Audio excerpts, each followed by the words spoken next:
முருகன் செய்த உபதேசம் சும்மா இரு சொல்லற என்றலுமே சும்மா இருத்தல் எல்லா அருளாளர்களும் பயன்படுத்துகிறார்கள். நமக்கு சும்மாங்கிற சொல்லினுடைய பொருளையே நாம அநேகமா இழந்துட்டோம். இந்த சும்மா என்பதை நாம அதனுடைய உண்மையான பொருளை விட்டு விட்டு எல்லாத்துக்கும் யூஸ் பண்ணிட்டு இருக்கோம். அப்படி சும்மாங்கிறது என்ன அப்படின்னு கேட்டா தொழிலற்று இருத்தல். தொழிலற்று இருத்தல்னா நமக்கு ரெண்டு தொழில் இருக்கு. ஒண்ணு சொல்லு, இன்னொன்னு பொருள். நல்ல ஆழமா பார்த்தீர்கள்னா துறவு என்பது பொருளை துரத்தலிலே நிறைவு பெறாது, சொல்லை துரத்தலிலே தான் நிறைவு பெறும். முதல்ல உங்களுக்கு ஒரு பொருள் எப்படி உங்கள் அறிவுக்கு வரும் என்றால் சொல் வடிவில தான் வரும். சொல் வடிவு இல்லை என்றால் பொருள் இல்ல. சொல் வடிவிலே இருந்து பொருள் வருகிறது. சொல்லெல்லாம் பொருளை பற்றியது.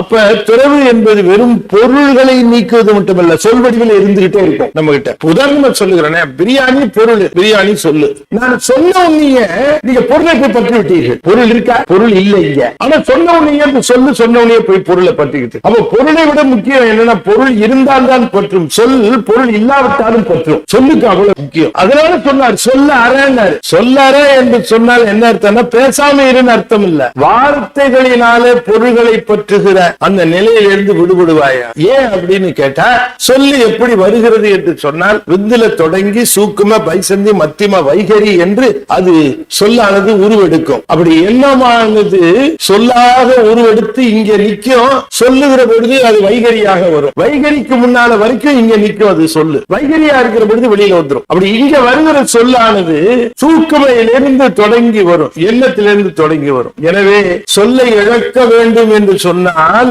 எண்ணத்தை இழக்க வேண்டும். சும்மா இருனர். சும்மா இருத்தல் எண்ணத்தை இழத்தல், தொழிலற்று இருத்தல். எனவே முருகன் ஒருவனையே நினைக்கிற எண்ணத்தினாலே மற்ற எண்ணங்களை இழந்தால் சொல்ல அறுபட்டால் அம்மா பொருள் ஒன்றும் அறிந்திலனே. சொல்ல அறுபட்டால் பொருள் ஒன்றும் தெரியும். சொல்லே இல்ல பொருள் எப்படி தெரியும்? ஒரு பெங்காலிக்காரர் இங்க வராருங்க, விறுவிறுன்னு ஒரு பக்கம் பேசுறாரு பெங்காலியில. நம்ம அப்ப ஒரு மோன நிலைக்கு போவோம் பாருங்க. சொல்லும் பொருளும் அற்ற நிலை மோன நிலை. அந்த சும்மா இருத்தல். அப்ப அவர் என்னென்னவோ பேசுறாரு, அந்த சொற்கள் பொருளை நம்மகிட்ட பற்ற வைக்கவே இல்லை. என்ன சொல்ல தெரியல, பொருளை எப்படி போய் பற்றுவது? அப்ப சொல்லு பொருளை பற்றுவதற்கு காரணமாகிறது, சொல்லு நினைவை பற்றுவதற்கு காரணமாகிறது.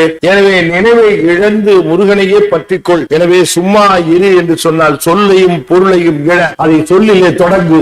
எண்ணத்தை தூய்மைப்படுத்திக்கொள். முருகனுக்கே அர்ப்பணி எண்ணம். எல்லா சொற்களும் எல்லா பொருள்களும் அற்று போய் முருகன் பேரில் இருக்கக்கூடிய எண்ணமே தலைப்பட்டது. அதுவே தியானம், அதுவே சும்மா இருக்கிற மோன நிலை. எனவே ஞானத்தினுடைய நிறைவாக மோன நிலை. சும்மா இரு சொல்லற என்பது மோன நிலை. அது முருகனை தவிர வேறு எண்ணமில்லாது இருத்தல்.